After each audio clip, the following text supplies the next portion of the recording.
Hello, spooky friends, and welcome to another episode of Storytime with the Scariest Podcast. Woo! I'm Robin Grace, and this is Adam Diaz. Hello. And we're here to read you guys some homegrown horrors. Adam, let us know what homegrown horrors are. Homegrown horrors are the supernatural, paranormal, spooky, spiritual, coincidental, and sometimes just hilarious stories that you folks would like to share with us that either happened to you, a friend, a family member. And you know what? Sometimes if you heard it, but you can't really remember who, you can send those too. Robin, if someone has a story like that, where can they send them? You guys can send them to us at all our social media outlets, so Twitter, Facebook, Instagram. We get a whole lot of messages on Instagram lately. It's crazy. You can also just email us, storytime@scariest.com, or go to our website, scariest.com. There's a contact page on there, and you just fill out the form, and we get it that way. Indeed. So we're going to be reading some of the homegrown horrors that have been sent to us tonight, and keeping with the tradition, we usually tell you how many we're going to read. We're reading one email for one of us that's been split into two parts because it is very, very long. And then the other one is going to be reading two. I think I have the long email and you have the two normal length emails. Mm-hmm. So it's going to be a very, very fun time. I hope so. So I have the long one, so I think I would prefer to go second if you could go first. Can you do that? Okay, yeah, I can go. Well, awesome. Well, we're splitting yours, right? So. Yep, that's what I said. So I don't know. It doesn't really matter who goes first. I just would prefer it. Okay, so quick shout out to everyone watching over at youtube.com/scarish and twitch.tv/scarish podcast. We appreciate you folks joining us, and if you would like to join us, we do these episodes live every Wednesday, 6:30 p.m. Pacific Standard Time, and it's usually a really, really fun time. We also have a giveaway at the end of the night, which gives you a little piece of merch, but it's for free. So, fun stuff. Robin, I think you are up, so I'm going to let you go ahead and take it away. All right. So, our first email here is from Samantha, and it goes, "Hey, Adam and Robin." Hello. Hey. I have a story, and please feel free to share this on the podcast as well. My story isn't very scary, but it definitely makes me question my spirituality and the afterlife and such. Anyway, I feel like I should note I've always had vivid dreams that I could remember when I woke up.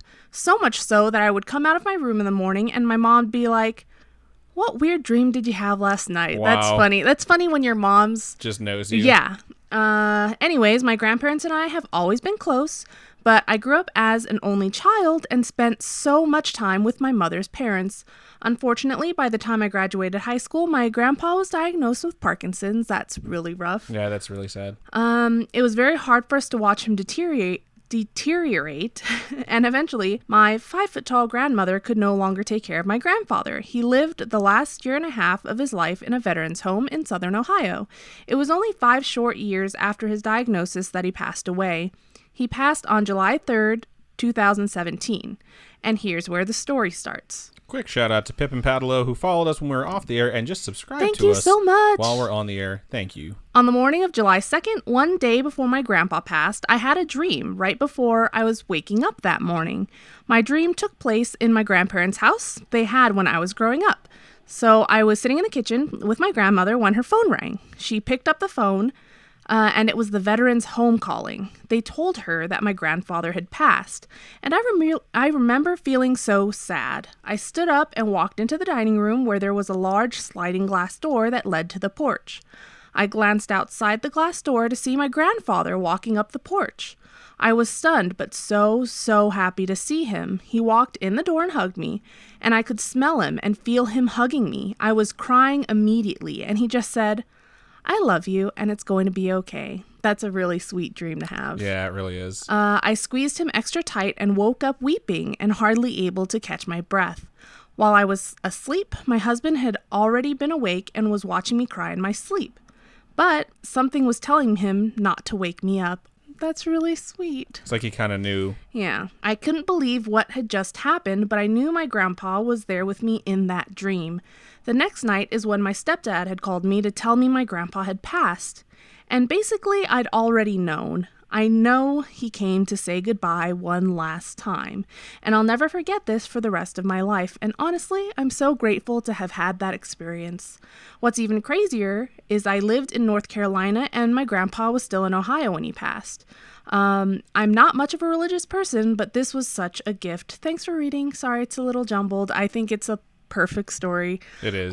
It's a really great experience when you get to have those dreams where it's like closure. Yeah, almost. absolutely. And it just provides you with this sense of like comfort in a really, really dark time. And I think this is one of like the first type of emails we really started to get. Yeah. Where we started to realize like people really have stories to share, because we thought it would kind of just be like ghost stories of weird things happening. And then people started hitting us with some like real, deep, meaningful, serious, and like, I don't know if it's supernatural, but unexplainable things. And I think it's great that you sent that in. And it's amazing that you got to have that happen, because it is a really, really hard thing to go through. And it's crazy how many people have emailed us in the 87 Storytime episodes that we've done. I can't believe we've done 87. And we've read Storytimes for like we read Storytimes for like the first 70 episodes on the regular episodes too. But yeah, we have a lot of stuff that gets shared with us that is just amazing to hear from all different backgrounds. And like people say a lot of times in their emails, like, I'm not very religious, but like this definitely made me question like my belief system. So it's great that you had that closure and that comfort. So thank you for sending that. Yeah, it's really cool. And I love the stories that we get where an animal comes and you just know that animal is your family member or something like that. And it's just those heartwarming stories. I just really like them. I like them a lot. I like it a lot. So thanks for sending that. Yeah. All right. I'm going to move into my first email. It's actually my only email, but it's going to be the first part of my first email of the show. The subject is my overnight at Edinburgh Manor. It starts out Is it Edinburgh or is it Edinburgh? It's it's Edinburgh. Thank you for pausing to correct my pronunciation of a word. You can look it up if you want and tell me if I'm saying it wrong. It starts out like this. Hey, Adam and Robin. Hey. Hey. Hope you guys are doing well today. I'd like to warn you that this is crazy long, and I apologize for how much time it will take up. If you want to break it up or edit it a bit, feel free. We're breaking it in half. I recently spent the night with my friend and a few other of her coworkers at Edinburgh or Borough Manor in Scotch Grove, Iowa, about 11 miles south of Monticello for you Iowa peeps. My friend and I have toured the place twice in the past, so we were a little more familiar with the building and some of the stories associated with it. A little background about the place. Originally, there was a farmhouse on the property. I think Robin's looking up pronunciation right now. There was a farmhouse on the property, not the imposing brick building that stands today. It served as the Jones County Poor Farm from about 1850 to 1910, where individuals with little money and nowhere to go, including the insane, drunks, and criminals, could farm and help with the upkeep of the house in exchange for a place to stay and food to eat. In that time, there were over 100 documented deaths. Supposedly, they used the field across the road as a potter's field and buried the bodies in unmarked graves. Bodies from the farm are also believed to be buried in a small cemetery just down the road. I honestly don't know where bodies from 1910 onward were buried, but I do know there were more than a few grisly deaths on the property. Alright, so this sounds like a really fun place to visit. The farmhouse was demolished in 1910 and a new, much larger building took its place. It was used as a home for the mentally insane, but also eventually housed children, the elderly, and even felons, which is just a recipe for disaster if you ask me. I think we all know who the most dangerous people in that giant group was. It's the children. The children are the scariest. The children are the scariest probably because if they died there, then they are the scariest ghosts. Or if you just hear their laughter, you'd probably be triggered and terrified. Especially in the early... Wait, regular children or they're ghosts? Just regular children. Just regular children's laughter. You just hear regular children's laughter and you just lose your mind. Especially in the early to mid 1900s, if there was a mentally unstable individual or an elderly person that a family couldn't take care of or just didn't want to deal with, they would be dropped off at the manor and left there. Alone. With no friends or family and most likely never having any visitors to check in on them. Both before and after the current structure was built, sometimes individuals would just wander off the property. And do people not notice? They just... I don't really know if they have any authority to keep them there. You know, it's like, oh, there goes old Jack. I guess he's leaving. Like 90 years old and he's just walking out.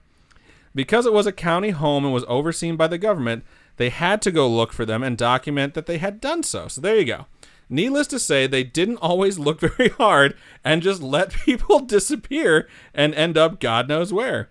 The manor closed down in November of 2010, and I can't believe it was open this long.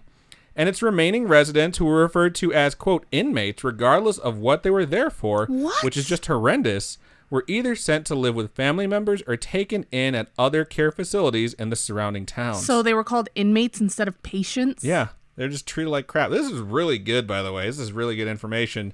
Shout out to Yesenia Alvarez, who just subscribed over there on YouTube. Thank you so much. You.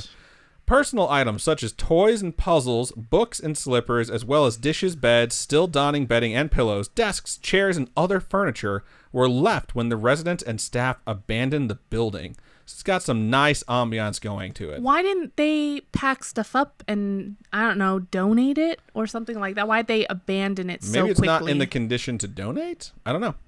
It definitely isn't now. Yeah. Eventually, 2 other ranch-style homes were built on the property behind the main building and were used for higher-functioning individuals who could cook and care for themselves without the need for constant supervision. It's pretty cool. One of those houses is used by the current owners when they stay at the property overnight, which I do not think is very often. The other home contains a small kitchen, 3 unfurnished bedrooms, a living room with a couch and a TV, and a bathroom. The only functioning bathroom available to visitors. Yes, we had to wander outside in the dark to use the bathroom while we were there, and yes, it was terrifying. I imagine you would just see, like, random old people that wandered off in, like, 1910, like, coming back, maybe through a cornfield to play baseball, but that's just a different story. This reminds me of The Haunting at Hill House, where the people that stay to take care of the property and stuff like that don't stay very often because it's just not good for you. I think it's a bit different than that because you can actually go visit this one where Hill House, they're just like, everyone stay the fuck away. Spoilers, I can't wait for season 2. All right. We were just talking about it before the episode. I figured that's why you brought it up. All right, continuing on. When we stayed overnight, we spent a few hours in the middle of the night from around midnight to 3:30. Of course you would. Try and get some sleep. Of the 5 of us, the only person that actually slept was the only guy in our group. The rest of us lay in our sleeping bags in the dark and watched Pretty Woman on VHS while trying and failing to catch some sleep. On VHS? That's hilarious. How do we know he slept the entire time? Because he snored for 3 straight hours. We were actually alarmed the one time he stopped snoring for a few minutes. I snore so she thinks I went to sleep so I can hear what she actually does when she thinks I'm asleep. It's not pretty. I swear to you, his snores might have been one of the most paranormal sounds we heard. Are you serious? The entire night. I'd like to note that in almost every room we went to in the manor, he laid down on one of the beds, in parentheses, which are original patient beds that were left behind when the residents were moved out, and would start snoring within about a minute of laying down. The man had more chill than the rest of us combined. And to think my mother thought he would be our brave protector if anything bad happened. We got to the manor at 6:30 p.m. and spent some time talking with the owner, Cindy, about some of the spirits that are frequently contacted, as well as a brief history of the building and the story of how she and her husband discovered it's haunted. She left us around 7:30 and we started walking around the building. It's pretty cool that you're just like left to your own devices here and you don't have to like break in or anything. Well, places like the Winchester are like, don't walk around. You're not allowed to walk around. But this place is just like, yeah, have at it, whatever. I think the Winchester, they tell you that because they're like, if you walk around and you get lost, we are not coming to find you. Like, that is on you. Yeah, that place is scary. It's very large. Continuing on. This is still, by the way, just the first part of this story. I'd like to note that when we went into this with respect and kindness in regards to the spirits living there, this was their home, for better or worse, and we were the intruders. We didn't yell at them to get them to react. We didn't try and provoke them and make them angry for the sake of getting evidence. Cough. Zach Bagels, cough. Someone posted a meme on our Facebook group. You like these tattoos? Yeah, and he's like...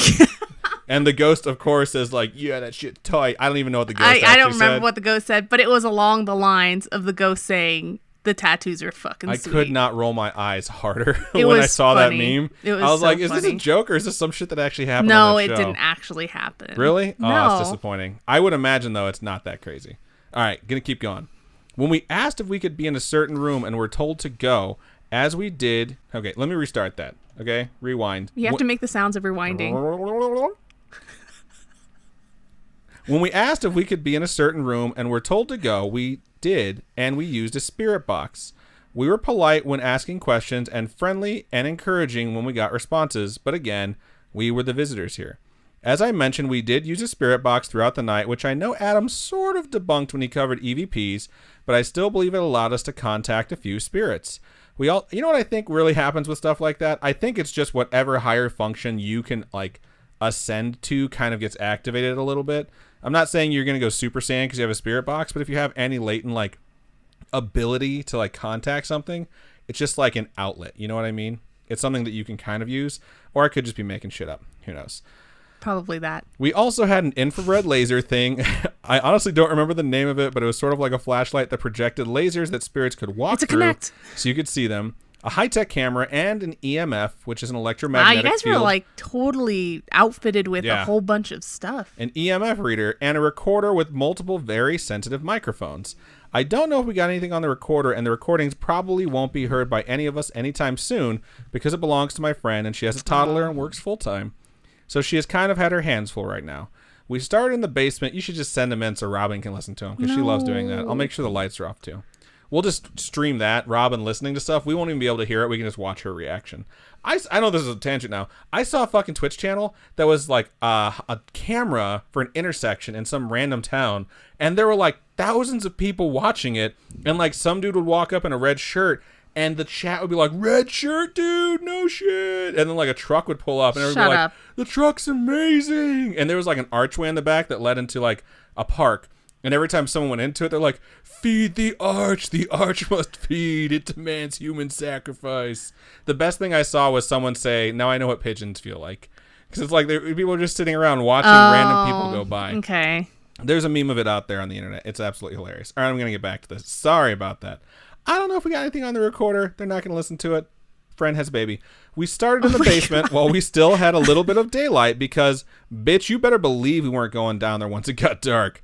The basement contains the kitchen and dining room, the boiler room. Why is it in the basement? Which only Freddy Krueger lives in. So, but the boiler room is next to the kitchen and the dining room? Apparently.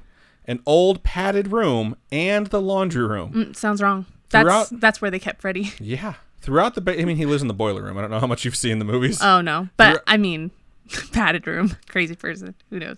He's not a person. He's like a spirit. He's a supernatural entity. He was a person to begin with. Yeah, but they didn't catch him. They murdered him. All right. Continuing on. Throughout the base... Oh, my God, what? No. She's doing it on purpose. I'm going to murder her. Okay, go. I'm going to get my glove with like razors attached to it, and this will all be over soon. Throughout the basement, items were left sitting... I thought you were going to fuck with me again. Throughout the basement, items were left sitting around as if residents were still in the building. The laundry room included tables and chairs, a desk, cups and plates sitting on tables, and even some of the residents' clothes. The dining area still had food trays and unfinished puzzles on the tables. Wow. The kitchen had pots and pans, a variety of dishes, which according to Cindy are known to be thrown around the room, and old bottles of cleaning supplies. Who was the one throwing these things, you ask? A spirit known as the Joker, which is so ironic since that movie just came out. Now, when I hear the term the Joker, I usually imagine someone who's a little goofy and likes to, joke around. Not this Joker. Joke around. Joke around. Cindy said he's actually rather ornery. I thought it said horny at first, but it was spelled correctly, so I figured it out. I've read online that he was a resident that was frequently locked in the padded room and committed suicide in there. What? But I haven't been able to verify it. How did he commit suicide in a padded room? I don't know. You'd have to be very, very clever. You probably have to do the thing from Lethal Weapon where you dislocate your shoulder, get off your straitjacket, and then use your straitjacket to kill yourself. That last part's not in Lethal Weapon, but the whole removing your shoulder out of the socket thing is. Okay. He appears as a tall, dark shadow and reportedly pokes and slaps people, pulls on hair and loose strings on clothing, and has even scratched a few people. Did we see him? No. And we were okay with that. However, when we went to the basement and meandered through the different rooms, one of the women in the group was asking questions about who was there and what their names were. The usual stuff. She also asked if it was okay that we were down there. A deep voice came through the spirit box and said, quote, no. No way. Rude, right? Then the voice told us to get out, so we noped the fuck out of there. We were not able to stick around. We were not about to stick around to be poked or slapped. We avoided the basement until dawn when we had some more natural daylight to help us see. Okay, that is super fucking creepy. And whether or not those things are fake, if I heard the voice no come through after I asked that question, I'd be a true believer. I'd run straight out of there. I do not have a tolerance for fear. For much at all. No. Yeah, anything that scares me, I'm out. No. The tolerance she does have is for alcohol, because she can hold her liquor. Unlike some friends from back home we saw on Saturday. Oh my God. The ones I'm talking about don't listen, so it doesn't matter. So my uncle's a cop, and we drank the other day, and it was great because he has one of those breathalyzers. So he's going around testing everyone. It was hilarious. That's funny. All right, continuing on. Once we were back upstairs, we went into what used to be the children's room. It has a bunch of toys in it. That's creepy. Mostly left by visitors for the spirits to play with and move around. We are trying to contact Susie, the spirit of a little girl that's been seen around the manor and is suspected of being one to move the toys, particularly a small red fire truck around the building. Nice. You inhaled like you were going to say something. I just feel like there are a lot of little ghosts that are named like Sally or Susie or just Brittany. It's Brittany, bitch. No, but it seems like it could be a very common ghost girl name. You think so? Yeah. We'll have to start taking a tally of all Yeah. the ghost girl names we find. We never heard from Susie. We did, however, hear from Paul, whose room, in parentheses, which is now a mop closet, was across the hall. It's been documented that Paul was a man who came to the manor in the 1950s, I believe. He had lived with his mother his entire life as she was his caretaker. I don't know what sort of mental illness or disability he had, but I know it meant he couldn't take care of himself without help. When Paul's mother died, he was taken to the manor to be cared for by staff.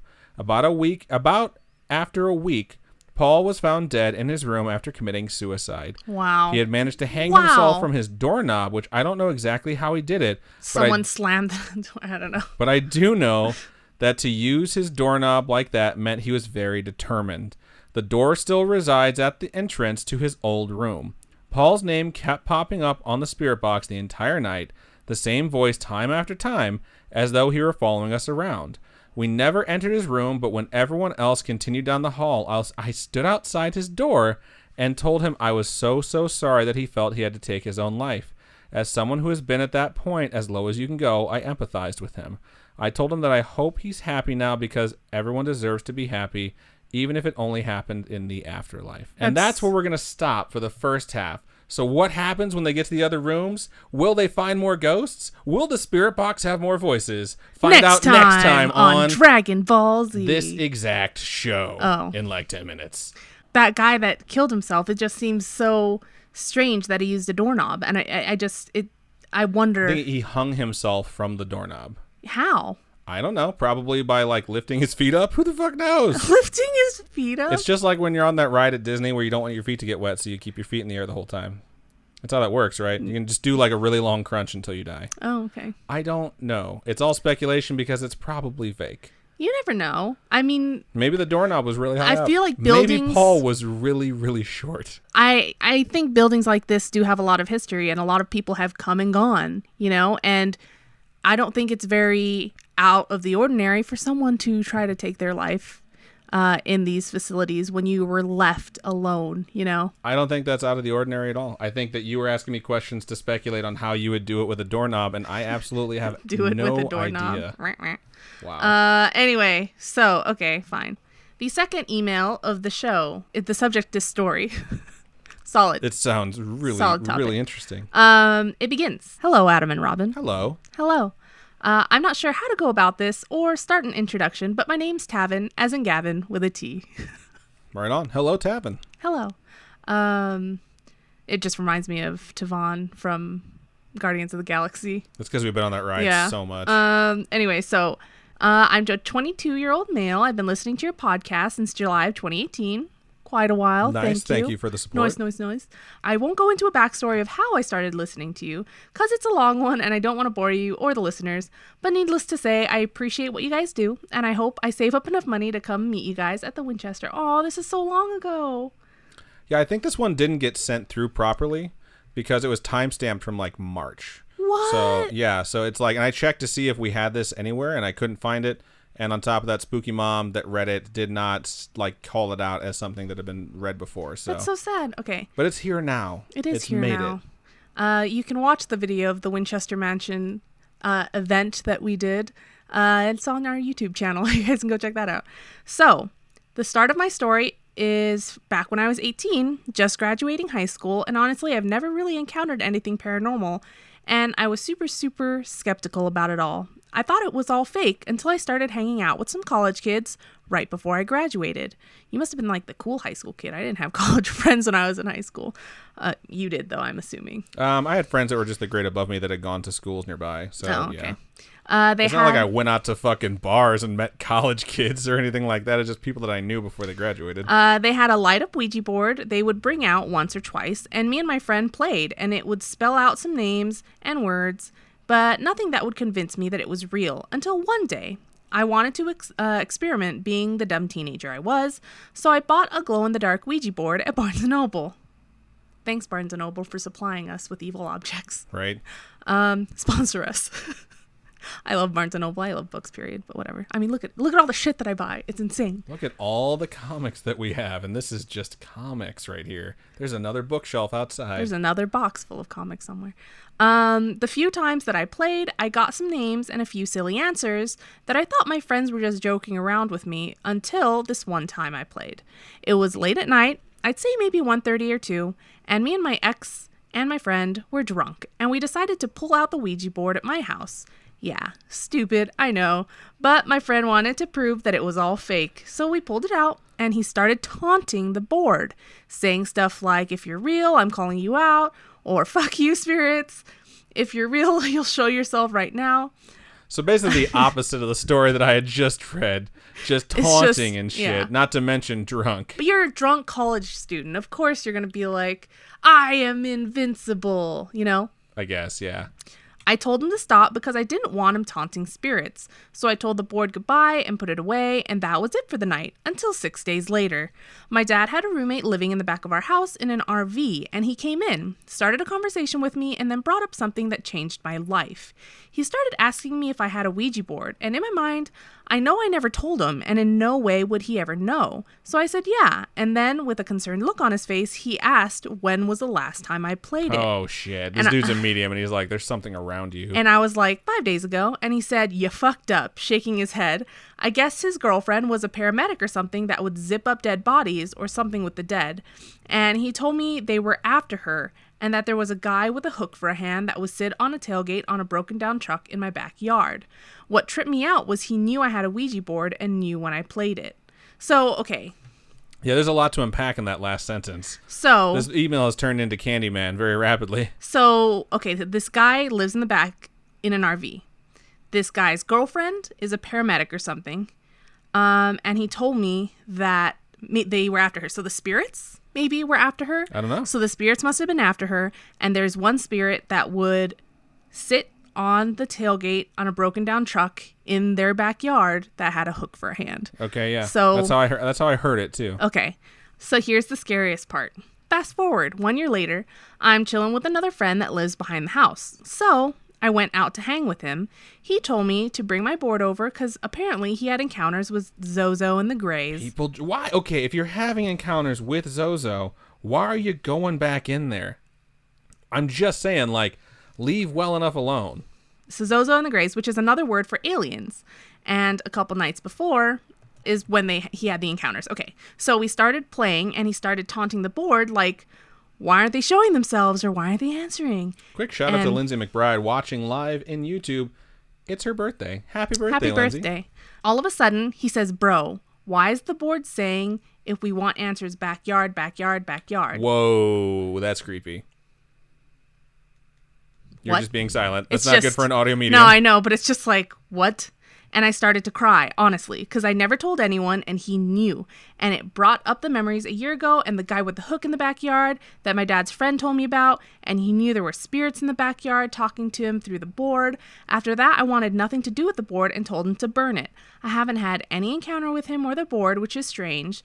I finally got my story out after about a year, but I hope you won't think I'm crazy and everyone else listening won't think I'm crazy, because honestly, I never believed in the paranormal until then. Love you guys and hope to see you in June. Keep on creeping on. You guys get me through the day, through life. Woo! Thank you. Woo! We're so happy that you were able to send us your story. It's really scary. I hate Ouija boards. I think they're absolutely frightening. And I don't know. I don't know why people mess with them so much. I will say I know a few people personally who were really excited when we started the show who told me like, oh, I have a story I need to send you. And they kind of like told me a little bit about it and they got really creeped out. And the more they started typing up their story, the more creeped out they got, and they just decided that they were just going to leave it be. So maybe one day we'll get some of those stories. And I know folks out there, they have this thing where they want to send the story, but it's either personal, it's deeply personal, and they don't want to write it down because you have to relive it, or it's creepy and you go through the same stuff. Wasn't there someone who was in the middle of writing their story and then weird shit started happening again? We've got a couple of those, but one of them made it sound like they were being murdered as they wrote. Remember that one? We got one where someone was like, I feel the cold, clammy hands on my back right now. And then they didn't finish it, but they still click send. One of your friends said they had a really scary story. And then when they were starting to write it, like stuff started moving around. It was something in their that they saw when they were a kid. And then like they didn't, it's like basically they had a shadow person that followed them around a lot that would like push them and pull their hair, and no one believed her. And then she got older and she stopped seeing it, and she fucked around with a Ouija board as an adult, and she started seeing it again, and it really hasn't gone away. It just pops up and goes away sometimes. And she said when she was writing the email, like she had her closet door, it was like a sliding mirror door. It was like just open like that much, and as she was typing it, she just heard go like ka-thunk, and it closed. And she was like, fuck this, I'm not writing it. And she flat out told me like, I'm not sending it to you. Like, I just don't want to even think about it anymore. And I was like, cool. Like whenever you get time and you want to do it, please do it. And then there's the other group of people who are like, I'm going to send them my story, and then just don't because you're lazy or you put it off. Like, and I understand you better than you would think. So we appreciate everything that gets sent our way. We sincerely do. And all I'm saying is like, I get the appeal of wanting to like have something exciting happen or like see if there's something beyond, but leave that shit alone, bro. Like, leave Ouija boards alone. The best thing that can happen is nothing happens and you wasted time and money. The worst thing that can happen is you probably like end the world by summoning a demon or something like that. And as a citizen of the world, I'm asking you not to do that. Like, I'd appreciate that. All right. So I'm going to read the last half of this epic tale of the overnight at Edinburgh or Borough Manor. So what happened in the first half, for those of you who weren't here last time on Edinburgh Manor, the chick walked through the thing with the stuff and the guy snored a bunch. Okay, there was also a ghost that apparently hung himself on a doorknob. We speculated how that was possible. We're still not sure. They're in the house and they're wandering around during the daytime mostly. That's where we left off. In another room, the room where Cindy's husband was staying when they first bought the manor, and the room he was in when he realized he most definitely wasn't the only person in the building, in parentheses, basically he was lying on the bed and someone grabbed his toe and started intermittently squeezing it, and their dog started growling in a way she had never heard, her hair standing on end the entire time as she looked out into the hallway. We were using the spirit box and once again asking the usual questions. Nothing substantial was coming through, so one of the women uttered the dreaded, "Let's go dark," meaning all flashlights and lanterns would be turned off. Nope. No. That's messed up. Yeah, no. Me, being a total wimp and petrified of the dark, went out into the hallway with my lantern and the EMF reader because I would rather be alone with my lantern in a semi-lit hallway than in a room that's pitch black. Big mistake. Big. See what I did there? Pretty Woman, right? Never seen it. Well, they talked about Pretty Woman earlier in this email too. Yeah, that was from part 1. This is a callback. After a few minutes, I heard footsteps, not running, just walking towards me from the room at the end of the hall, the room that no one was in. The EMF reader lit up like crazy, so of course I yelled and poked my head into the room where the rest of the group was in, thrusting it into someone else's hand while yelling, "I don't want it! I don't want it!" because I was super freaked out and wanted nothing to do with it. One of the girls came out and went with me to sit in the activity room across the hall, the paranormal activity room, which was a pretty large room, so I didn't feel claustrophobic while I calmed down. She distracted me by telling me to imagine what Jonathan Scott would do if he were renovating the building on Property Brothers. I'll tell you what he would do. He'd look fucking hot while he did it. Oh my god, I love him. Oh my god. He's dating Zooey Deschanel. Just want to put that out there. I believe it. He's big now. His name's out there. Is it Jonathan or Drew? Which one's Jonathan? Drew's married. Drew's married to an Asian. Drew's the real estate guy, right? Yes. Okay, yeah, Jonathan. He would have had a heck of a time opening up the place to create an open concept space because I'm 90% sure several of those walls are load bearing. Hashtag just saying. That stinks. You got all that ductwork behind it. That's the real scary thing is home renovation. There's a room on the first floor that has some nasty history, but we actually had a comical experience in it. The bed in the corner of the room, which is in the woman's ward, in which a young female resident, in parentheses, I believe she was in her early 20s maybe, was repeatedly sexually assaulted by a man. Ugh. No one is sure if the man was a staff member or another resident, but it's been confirmed that the assaults did take place there. Some people report feeling a tightness around their neck when they lay in the bed. I tested it out, and thankfully I didn't feel anything. The name Nora came through the spirit box while we were in the room, although after perusing the resident list, we believe it was Dora, and there was a Dora listed in the records from the 1940s. I don't believe she was the girl that was assaulted, as I'm pretty sure the assaults took place much more recently than the 40s. Her name was repeated several times, and then we distinctly heard Zach on the box. Z-A-K. I don't know if it's spelling it out. That's just how it said right there. Ghost Adventures was there several years ago, and yes, as per usual, Zach was kind of a dick towards the spirits there. He yelled at them a lot while trying to get them to act out, and frankly, I wouldn't have blamed them if they would have acted out by throwing something at him just to get him to shut the fuck up. His name had come up a few times throughout the night, and every time we replied with, "No, Zach." Same thing while talking to Dora. "Zach's not here," we said. Apparently Dora was pleased with that because we got a very prompt response of, "Good." Wow. We were also pleased that Zach was not there because fuck that guy.